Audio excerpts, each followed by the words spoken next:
Hello and welcome to the Neville Richards Premier League show. I'm almost lost for words. We've got so much stuff here, Matty. What a culmination to the home and away season. Hello, Mark. What a great Saturday we had. The weather was fantastic.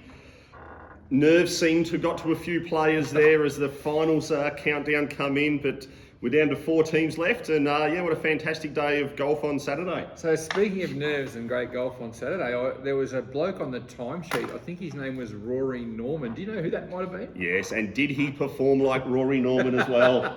He was atrocious. Atrocious. Oh, I can't believe people play this game for enjoyment. Fair income. Well, here he is, the missile, the one who fires off all the shots here. Let's have a quick look at some of the stuff that he got up to on the course. We've got the King Tipper off the track. He's going to chip it in, I reckon. It's a nice looking shot.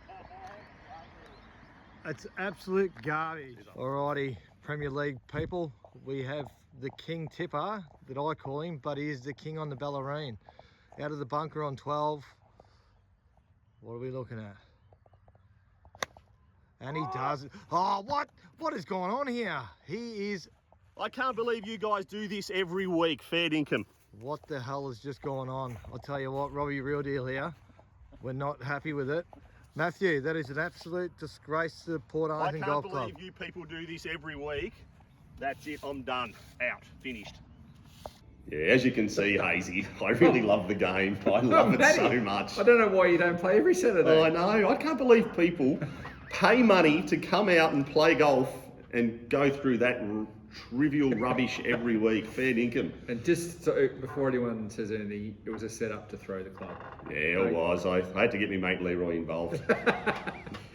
So what'd you have? 33, 32 maybe? No, I made over the 25 section. Oh, not by much. Oh, but mate, seriously, like fair income, those pin positions out there, unbelievably difficult. Like fair income, you reckon like divots on the fairways and pitch marks everywhere? God. I don't know what to make of it. Gee, but I will tell you though, sore elbow, sore wrist, sore back, body didn't hold up too well, and geez, I'm getting fat. God, no wonder I can't get through it anymore. How are your ears after playing with Leroy and the crew? Ears are okay. Obviously a few refreshments on the way around and at the end of the day, but yeah, no, it was good to catch up with my old mate and have a game. But yes, shout out to all the winners though. More on Lee later, Lee McMurray. An epic day for the big fella. Little fella. Little fella, fair enough. All right, so we started with one immediate prize on the line on Saturday. It was just pseudo. It just worked out to be the way that the 2 teams left in the Survivor Series were the Hookers and the Tornadoes.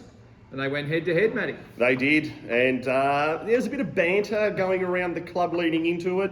Teams took it very seriously, and it was the Hookers. The 6th placed Hookers knocked off the Tornadoes, who were in the top 4, 198 to 192. The Hookers had 13 players, the Tornadoes had 11. We had some fill-in players for both teams, and they were the ones that actually starred, and they actually evened each other out within the event there. So we'll start with the Tornadoes there. We had Boxhead Madden on 28 and Bernie Reid 28. Fiona Newman back had 30. The Sword had 30. Ando 33. Then the fill-in players of Ian Lachlan 33 and Damien Smith, his first time of Premier League, he had 38. While nice. For the Hookers, well done, Jilly Barker had 31, Matt Miles 31, Kenny Ladder 31. Welcome to the 30s, Kenny. Good job.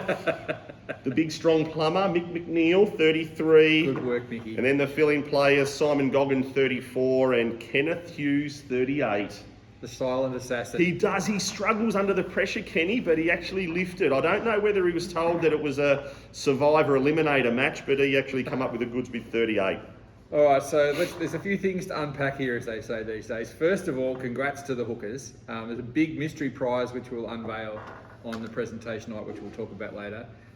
Played under fear of just brutality from Jilly. Oh, yes. She was going to go nuts if they didn't win something. Yeah, she was. And that was where one of the fill-in players come for. She found a fill-in for Peter Vogel. Cost Jilly $50. But anyway, well done to Feed Me Ballerine there. So surely Pete will not only cough up the 50 for Jill, but also a bit more in thanks. Yeah, well, I would think so, because Norma organised a fill-in for herself, but didn't worry about her husband, so good on you, Norma. But both teams were evenly matched. The bragging rights will go to McNeil and Miles. They're 33 and 31. Had a little 1-point victory over Ando and the Sword. Yeah. As I said, the Tornadoes fill-in players in the morning had the edge, but then Ian Lachlan, the little diminutive little man, coming back from a bilateral knee surgery, got out there and performed. He sent me a little email overnight, and I might just read that to the Premier League family. So, Matt, firstly, let me thank you for the opportunity to represent the Tornadoes on Saturday. I was under the misapprehension that the game was of importance, and a loss to the Tornadoes could see them missing the finals. Despite having a bilateral knee replacement 3 months ago, the importance of the contest was not lost on me. I needed to bring my A game. He had been playing shithouse prior. But regardless of the level of pain, I was going to battle through. As the pressure of the afternoon mounted, a pain that only Braveheart could bear, I compiled a reasonable 33 to say a story comparable to Saya and Kaya, Saka Kabari, and that never give up attitude. They're our BMX champions from Paris. Yeah, I wasn't sure if anyone knew that, Hazy. Champion sister and the crash-afflicted brother. Yeah. Well, lo and behold, he came in with the second best Tornado score. They lose, with most Tornadoes players only to be little more than Zephyrs. And to add insult, as he ices his knees last night, he find the result meant nothing. So this week he says, go Peakers, and tits off to the Zephyrs, Tornadoes. Tits off? Yeah. So thank you, Lockie, for that. That was kind words for your Tornadoes. I'm sure they did appreciate your effort, and luckily enough, even though with the loss, the Tornadoes stayed in the finals with percentage. Before we move on from this game, we've got a little image here of Warren Stevenson. Is this the sort of thing that he's been bringing to the table? Yeah, well, I'll chop. Good shot here into 18.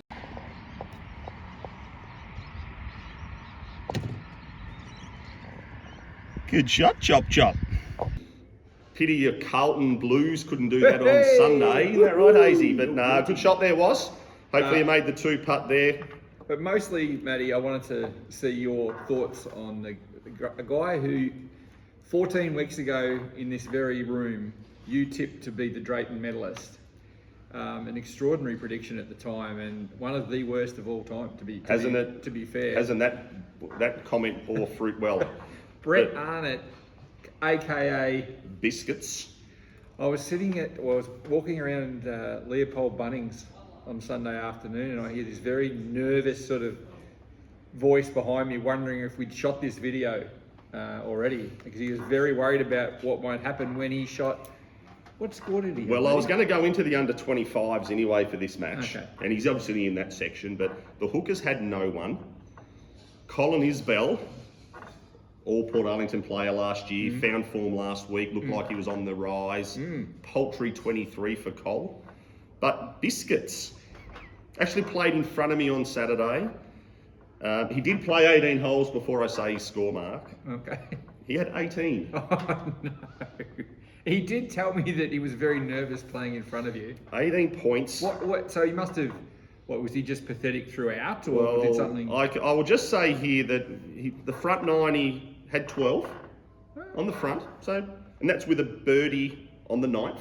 A birdie on the 9th to get to 12. Yeah. And then he rallies and has a 2-pointer and a 3-pointer on 10 and 11. Oh, so he's going pretty well. And then he would... So he's on, what's that, 17 after 11 holes? Mm-hmm. No bad. And then he goes wipe on 12. Then he wiped 14, 15, 16, 17, 18. And to show you how good Biscuits was going, when I finished the 17th hole, I said, Biscuits, if you intend on playing any holes, and if you're not, maybe you go over to the 5th green and get the nearest the pins for us. So instead of playing the 18th, you end up going and get the nearest the pins. So that shows how good the Biscuits was going. Is he a contender for the BPP team? I reckon he'd be a fair chance, honestly. From Drayton to the piss poor arrangement. Yeah, but if he's played enough games to qualify, I reckon he could be a chance. Wow. Anyway, well done to the Hookers. Under threat of violence from Jilly Bucky, you've emerged champions. Our first Survivor Series winners. Prizes on presentation night to be advised, but they'll be epic, don't worry. Matty, let's move on to the second match that was played on Saturday. It was the Bullies and the Warriors. And this was, the Bullies just bent the Warriors over and gave a little spank on the bum there. It was the Bullies 204, defeated the Warriors 162. Amazing. Bullies had 13 players, the Warriors had a measly 7. The Bullies win the Callaway golf balls again, Well done. 5th time this year. 5th time. That's extraordinary. In 14 rounds. 5th time for the Bullies. Scorers for them, Cooper McMurrich, 37. Before we go in with his good scores, is Jen Edmondson played in any of the rounds where the Bullies have won the balls?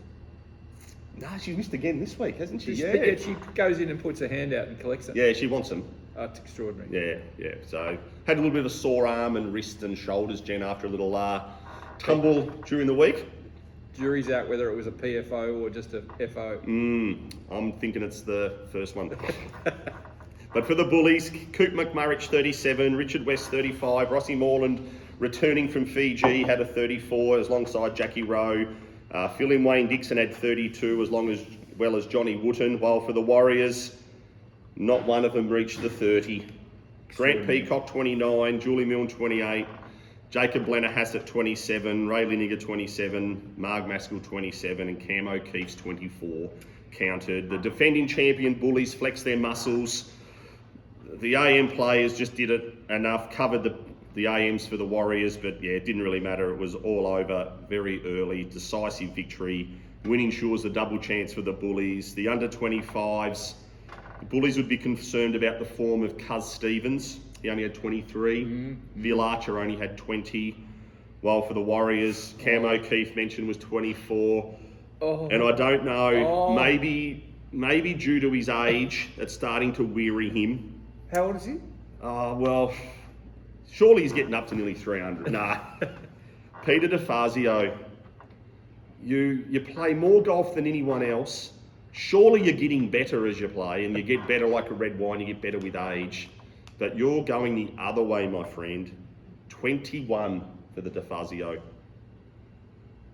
It's just a moment's silence there, because it's been all the other way, but Pete. From being an all Portarlington player the last 2 years, you are on the precipice of PP area. No, he's better than that. The Viagra's hang on, I reckon. Oh, well, at least you'll have some time because you're not making finals, so you'll have plenty of time to use that Viagra, Pete. All right, so the third match was an important one for the Peakers, not so much for the Goblins, but to be fair, the Goblins actually had a crack for the first time in a long time. 10 players for the Goblins. Yeah, amazing what happens. 12 players for the Peakers, and just the same result again. Goblins go down again. 199 to the Peakers, 191 to the Goblins. For the Peakers, Digger James had a good solid 38, Johnny Leaking 36, Lloyd Shepherd 32, Barry Doyle 32, David Milne 31, and Soupy Collins 30. Welcome to the scoreboard, Soupy. First time this year. Well done. For the Goblins, Rico Edmondson 37. Barry Benson and Tyrrell Edmondson 33, Jay McGrath 31, Neil Keskinen 30, and Doreen Ivers, an improvement 27. Well done, Doreen. But the top 4 position was on the line for the Peakers. Yep. They had to win to keep that faint, slim hopes alive, and they did it. An 8-point victory. So at least they've done all that they can. The AM players, the Peakers were in charge there when Digger James come in with his 38. And then the PM players sort of did the same. But Rico with his 37 for the Goblins. Then Barry and Tyrrell come in with their scores. It was looking like an unlikely victory for the Goblins, but John Leading, one of the last players out, his 36 was enough to get the Peakers over the line keep their chances alive for the finals. Could we say it was a disappointing season end for the Goblins? I don't know, they don't really know what winning feels like, so it wouldn't have been no disappointment to them. The under-25s, the flange. Goes from chockies to boiled lollies, won the quarterly medal actually on Tuesday as well, Hazy, as you can see by this photo. Doesn't he look splendid in his bandit shirt there? But he had 24. Murray Wiley. Before you move on from the flange, I forgot to tell you this, though. I've got some intel on on the flange, because it was picked up by a satellite. There was a little flash of like silver light. Right, okay. It was just right when Flanders was playing the 4th. Oh, okay. And that's my intel there. I'm not sure if you want to make something of it. But, So when you mention Iron Flanders in the under 25s this week, make sure you include there was a wedge airborne by the 4th green. Unfortunately, it wasn't captured on camera. Oh, okay. we can't say any more than that. No, well, give us a bit more intel, Flange. But yeah, 24 for the Flange. Murray Wiley, 24, one of their most consistent players, and same with Chrissy Dodds, 21. Well, Tickle My Doodah, back for a game at least, he had 24. But yeah, Peaker's got it done without the help of Murray Wiley and Flanders, which is good signs for them coming into this week, because you would hope that they can lift for the upcoming game. Who knew that Rico would be the best player in the Edmonton household? A couple of times he's done it. Yeah, no, magnificent, Rick. Well played. Right, which brings us to, with the Peakers having done enough to keep their season alive, it was all down to, well, one of the most talked about matches we could ever have had in a home and away series, and there's a lot to get through here. So it was the Pirates, already assured of finishing in the top 2, against the Crusaders, who were in the top 2 for the majority of the season but have been in free fall. Pirates wobbling a little bit, Matty. But it was not only going to come down to the victory for the Crusaders, which would have shored up their spot in the finals, but if that went wrong, they needed to hang on in percentage terms. Correct, yes. And it was, as you say, match of the round. Crusaders need the win to secure the spot. Peakers had the win, just as you've said. But the Pirates got over the line, 196 to the Crusaders 185, so an 11-point margin. The Pirates had 12 players, Crusaders had 9.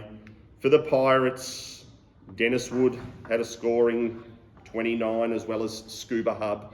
Sue Gregory returned. I think they reattached one of her feet, so she had 30. So hopefully they reattach her other foot to at least get her on 2 feet next week. Johnny Powell had 30, Manny Golfers 32, Miras Heaton 35, and Lee McMuffin 40. While the Crusaders, they were led out well by Craig Finnemore on 37, Stan Maskell 33, Cliffy McCorkle, Jan Cogger 32, Jeanette Johnson 26, Dean Jeffrey 26 and Jeanette Johnson 25.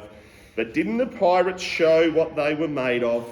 Crusaders had 4 players missing, but there were 3 notable omissions.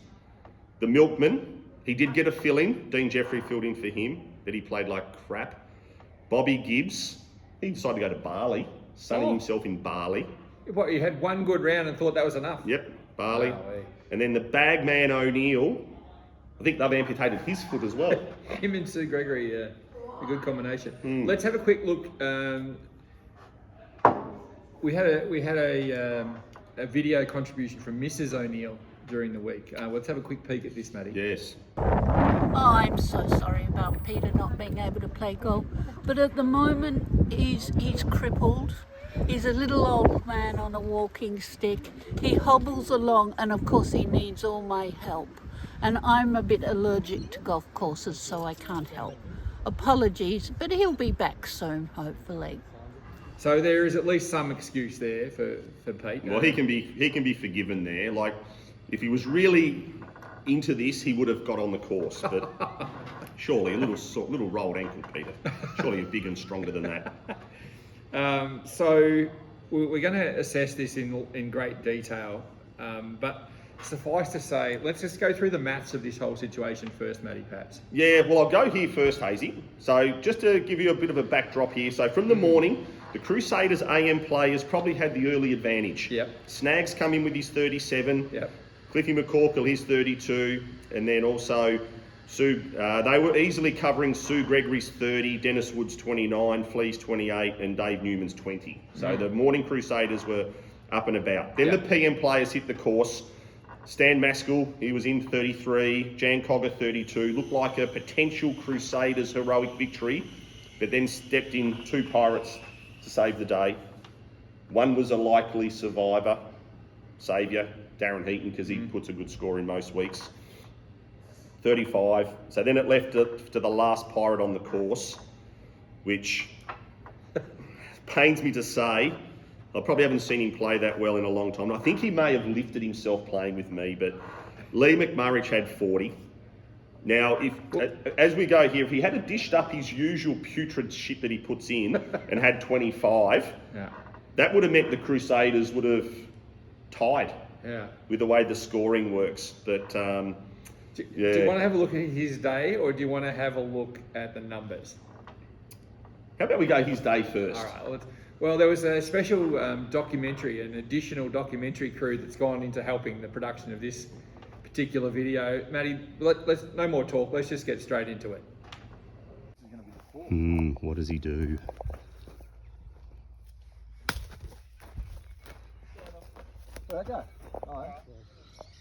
Oh dear, have a look at that lie. Smashing drive on the 10th, now behind the tree, and have a look at the lie. Suck a fart, Leroy. Not bad.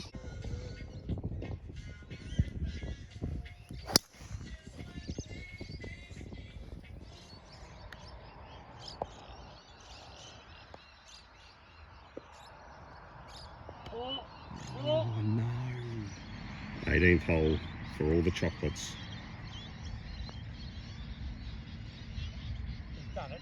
Oh, Leroy! For the win. Miss it left.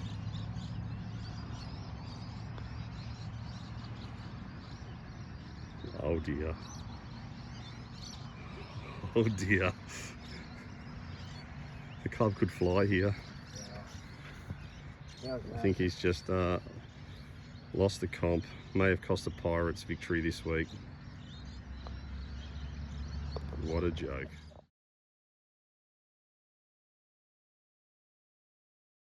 Well, the production crew was expecting to see more fireworks than that. Like, they were expecting to see a lot of rubbish, and there wasn't a lot that I could actually film because he actually played all right.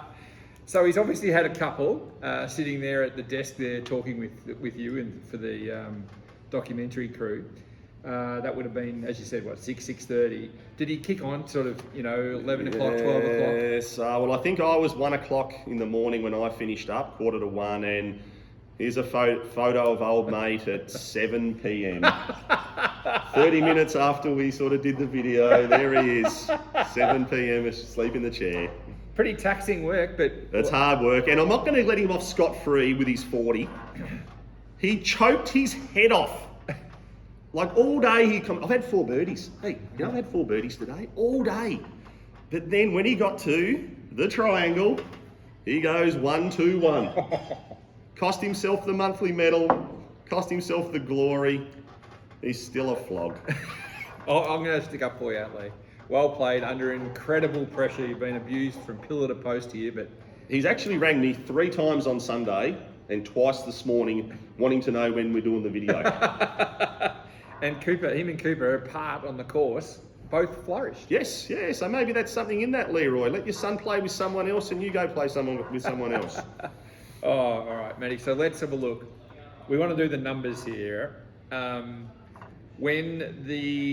just got to go through and do all the maths here. When the Tornadoes came in earlier on with the victory, just checking my numbers here. When they came in, they had a loss, and it set up the likelihood of 3 teams finishing, or the possibility of 3 teams finishing on 7 wins, 5 losses and 2 draws, and that would be the Tornadoes, Peakers and the Crusaders. So doing the quick maths, the Tornadoes were safe. We got the Peakers, we'd already established that they'd had the win, and overall, on a points differential for the season, Tornadoes were 31 points up ahead of the Peakers. So they were safe, they were good in the percentage terms. But now, there's these 2 teams, the Peakers and the Crusaders, bobbing at the line. And would you believe, after 14 rounds of golf, 3 points separated the Peakers and the Crusaders. The Crusaders, the big high-flying team of the first couple of months, just slowly on that worm downhill, and 3 points, Matty, has cost them. And it's funny, Hazy, and sometimes it's not the best scores that create that. Like, obviously the scoring to the ladder goes off the best, but sometimes it's the ones who don't score and how they blew up or they cost issues. And like in this game on Saturday, we had the under-25s where the Pirates had Jerry Raviani on 23 and David Newman a paltry 20. And then the Crusaders had Jeanette Johnson on 25, which was a counting score. And then we had Chris James on 23 and Nina Ibbotson on 23 as well in the under 25. So could some of those players, if they had have lifted in certain areas, been able to contribute to be a counting score and then give their team victory? Well, let's have a look at what could have happened, what might have happened, what went wrong, and this is a very thorough analysis. Like even if Lee McMurray had played the triangle better, that would have probably given them into the finals. Got on, Lee? No, I think you're being a bit harsh seeing that he's on the other team. The Crusaders. Let's have a look. Now, this is extraordinary. After 14 rounds, they're separated in the points for column by 7 and in the points against column by 4 the other way around. So 3 points realistically is what we're dealing with here, Matty, across the course of the season. So it is a bit harsh to do what we're about to do, but we've never wanted to shirk the issue. Let's have a look. We'll go from the top. Dean Jeffrey, who had 26 points, an unfortunate counting score. And Dino, the milkman, paid $100 for you to play on Saturday. Extraordinary generosity for what happened around the turn when one of our leading pennant players came, he'd already scratched the 4th, came to the 8th, very straightforward hole for a power hitter like Dino. White. Stepped to the 9th, a very reachable par 5. Would have birdied that. Well, you would think he'd birdie. A par 4 would be his sort of par score here. Wipe. Tough hole, I bogeyed it. It's tough hole. Tough hole, I understand, Dino. Wandered around the corner a couple of holes later to the 11th, just keen to get his revenge on the easy par 5s. Another reachable par 5. Wipe. 2 wipes on the 2 par 5s and the 8th, and 26 points. Dino, No. just three bogeys there, mate. Just 3 bogeys. And the Crusaders are in the finals. Jeanette Johnson. You normally do this. I like it. The missile's out. I feel empowered. Jeanette Johnson, actually not bad, but the triangle stood on the 16th tee, Matty. Wipe, 1-1. Better than that, JJ. 25 points. Jan Cogger. 32 for the day. That was good. Very good score, Jan. Well played, but wiped the 8th, wiped the 12th. Yeah, 12th's probably tough holes for Jan with a little low ball fight. Probably struggled to get over the bunkers. Remember, we're looking for 3 points combined among all these players. Stan Maskell, I think he started on the 10th. Would that be right? He did, yes. So when he got round to the first hole, so his 10th hole, from the 1st to the 4th, 1, wipe, 1. 33 points, Stan. Yeah, you played well for the day, but putridly on those first 4 holes. Just switched off for half an hour or so. But surely there's no one else. well, Matty, look, there's a score that didn't count so much because it was 23 points ultimately delivered by Chris James. Oh, okay. Oh, it wasn't Nina. No, it wasn't. Chris. It wasn't Okay. Nina. We decided to cut Nina some slack. The Queensland State of Origin team wrote us a letter to desist. Okay. So, anyway, we went to Chris James to analyse what could have happened. 23 points, but Matty, after some analysis, we went through his scorecard and realised that he was 22 points after 12 holes. He'd actually he had 22 after 12. Well, we understand. So he's only two behind his handicap. So surely you could have got him with a 34s, Well, even if 2 points every even if hole. he Yeah. wobbles a bit, 30, 31. But he came to the 13th tee on the back of a couple of good scores too. Like he was tracking really nicely. So he's standing on the 13th tee, Matty. Easy par 4. Like Chris hits it quite short, probably a driver and maybe a fairway wood to reach the green. Yeah. 22 points, remember. Well, the big fella with the narrow cart has wiped the 13th.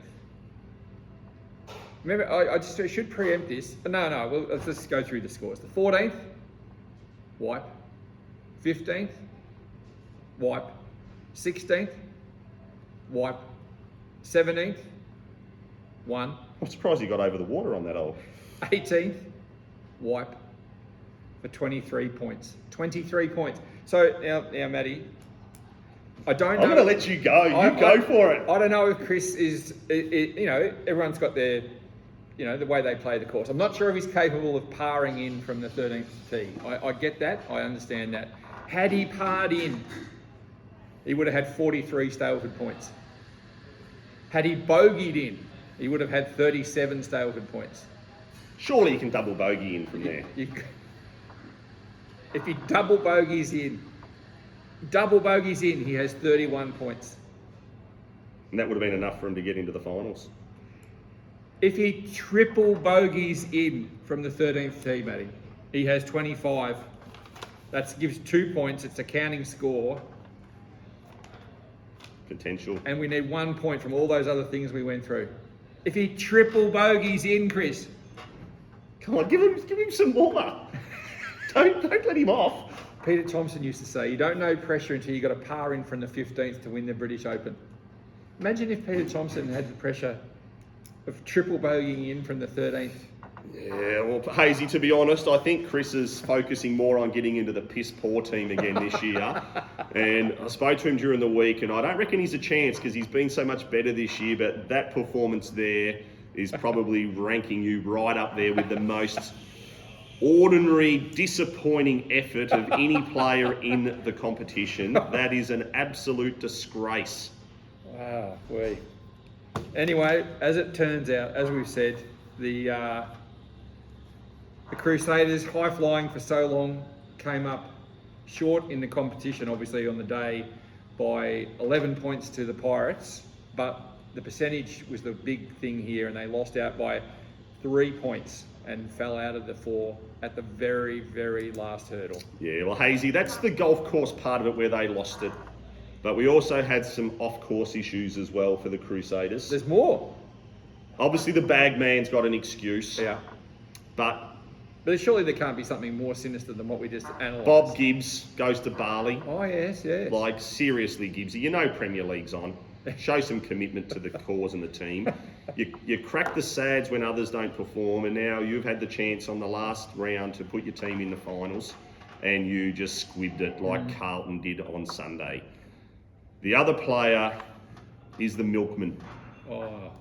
So the Milkman, Milkman. He did organise a filling player, so he's got a little bit of slack there. But seriously, Joel, you've given it to all your players in private messages about their commitment and not turning up. And then you go to Sydney for a 50th birthday, probably a person you didn't even know, and you're then sending messages about how deplorable your team was. And here you are swanning it up with celebrities. Oh. Like, seriously, Lorna. The Milkman up there at Sydney, their photos at nightclubs, swanning around like he's a big celebrity.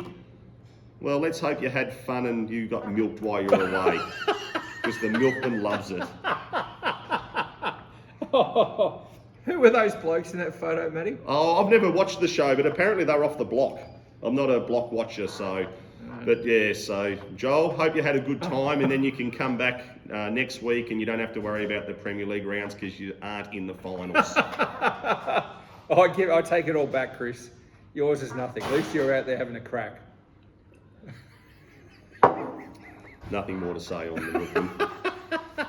Just like his Bombers in the top 4 all season, and then they're going to miss finals. Ooh, geez.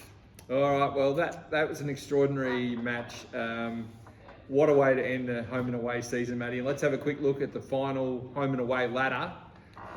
As you can see, extremely close. We had the Pirates, a game and a half clear on top. The Bullies, just coming into good form at the right end of the season. Perhaps we'll talk about that in a second. But 3 teams on 7 wins, 5 losses and 2 draws, which is an amazing coincidence, and separated by, just 1.25 points really over the course of the season, the 3 teams, and that's a percentage points that is, but that's an amazingly tight finish. Disappointing for the Hookers, but they did pick up the Survivor Series, as we mentioned. The Warriors have folded like a house of cards, and the Goblins never got their first layer of cards on the table. So there's the ladder, and that sets us up, Matty, for what we all came for 4 months ago. Let's have a look at our finals teams.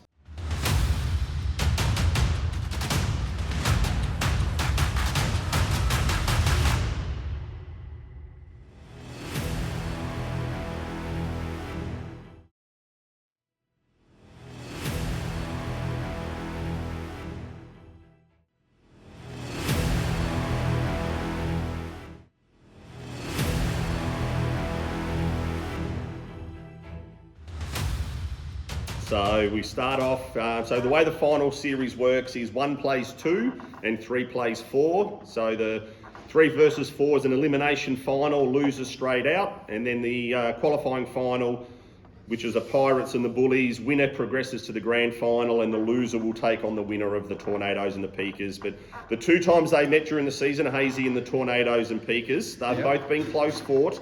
Back in round 3, it was a draw. Yeah. And then in round 10, the Tornadoes got over the line by 6.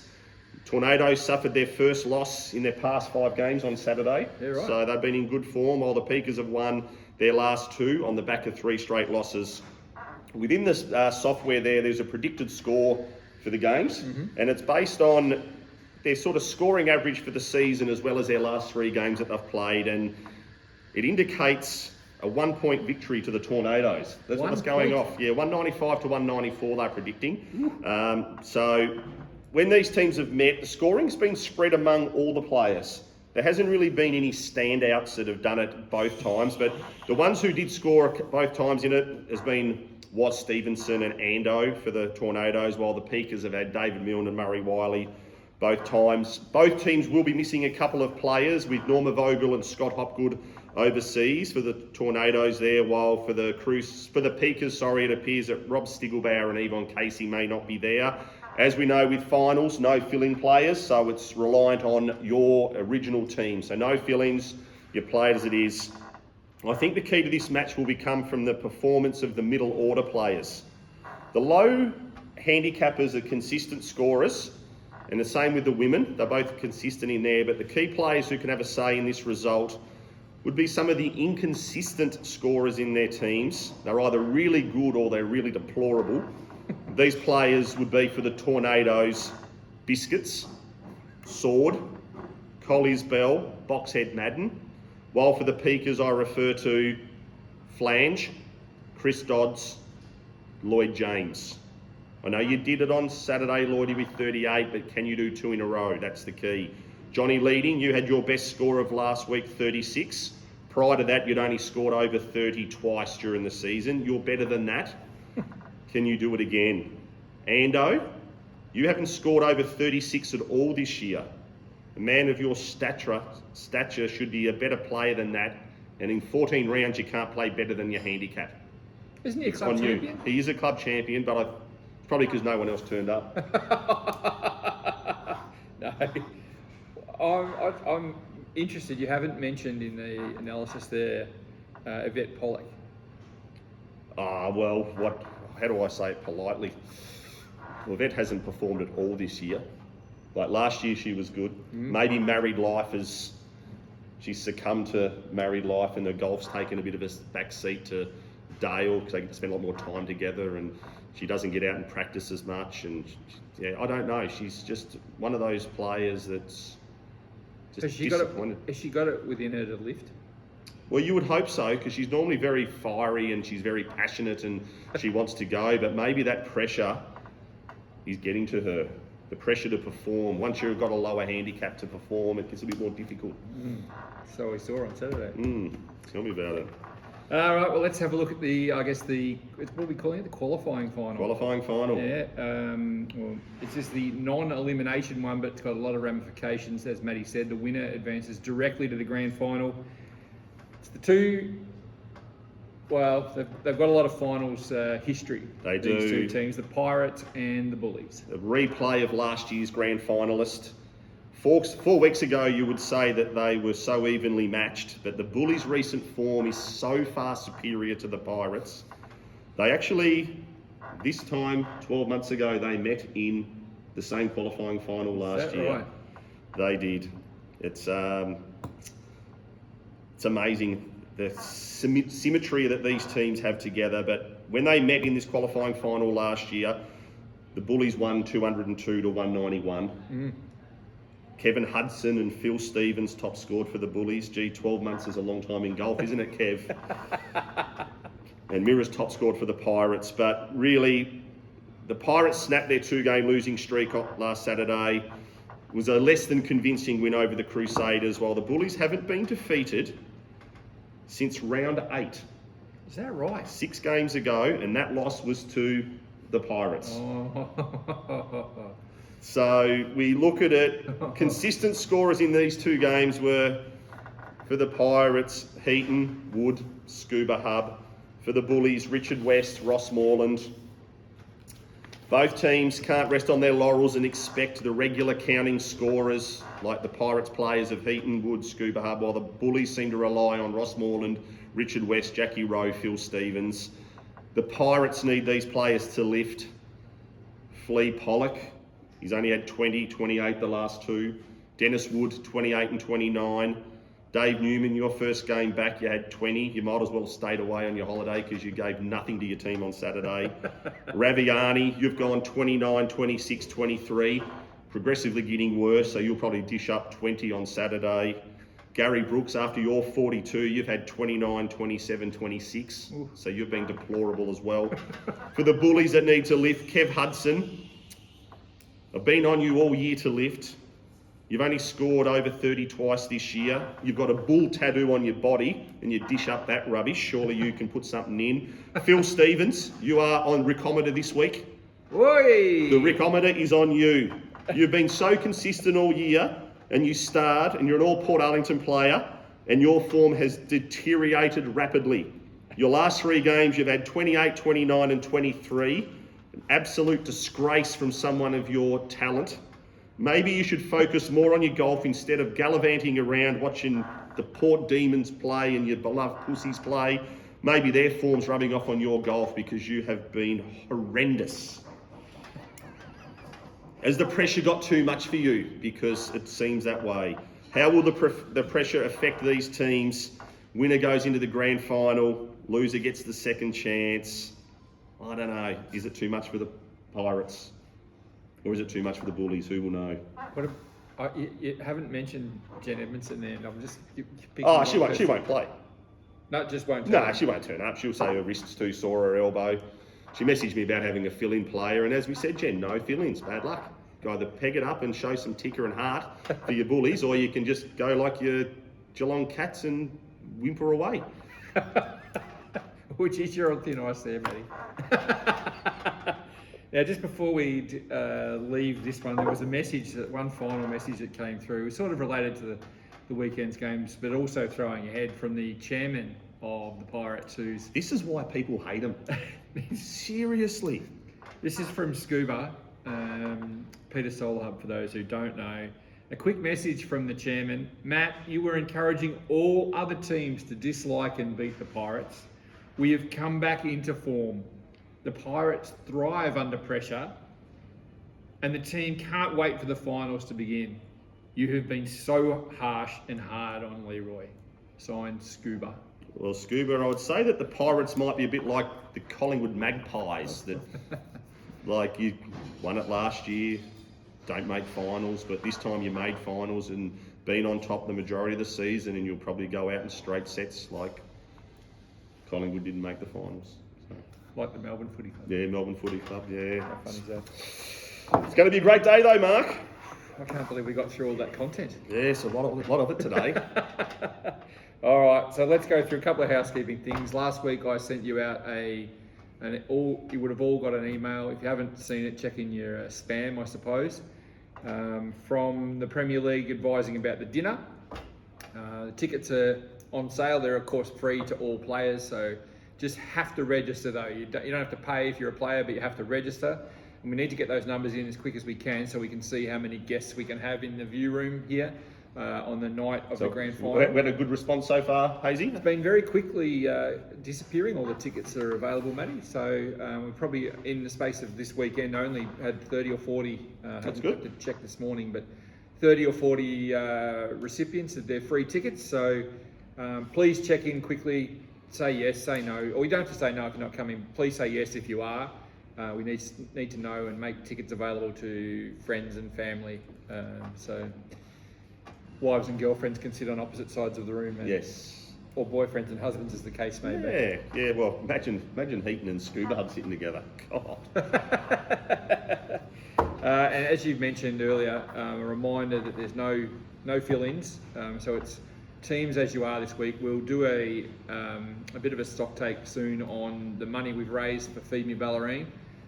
Huge thanks to everyone who's been participating in getting spare players, fill-in players through the Yes. year. We're going to have a pretty good number. Matt's got to crunch them in a couple So of we've days. still got a few people that do need to pay for their players. So I will shoot out a message to those if they can finalise that by the end of this week would be great. So we can have the money to donate, and we'll have that announcement at the presentation night as well as what's happened there. But yes, I'll shoot a message if you are still owing. It may have forgotten your mind there, but yes, it was all for the charity there, so we do need to get that in quite quickly. Perfect. So let's just quick wrap up. Bullies won the balls from Callaway. Go down and see the crew at the pro shop. That was the best score of the week was 204. The aforementioned Lee McMurrich was the Travis Matthew prize winner. Well done, Lee. A very impressive score, despite that putt on the last. And what else am I missing, Matty? Well, we had the hookers win the Survivor Series. Congrats to the crew in orange. And the finalists, of course, the finalists after 14 rounds are the Pirates, Bullies, Tornadoes and Peakers. Good luck to everyone this weekend as finals begin. Any final words? Yes, well, the weather's looking about that, predicting a little bit, maybe 3 to 4 mil of rain. So we'll see which players have got the ticker and the intestinal fortitude to turn up when the weather's a bit inclement. Do you back Jane Bunn to have the accurate information? Well, it's just like Scuba Hub, always wrong. Thanks everyone for watching. Thanks Matty, and we'll good luck to all the finals teams, and we'll see you all again next week. Thanks, Hazy. Thanks, guys.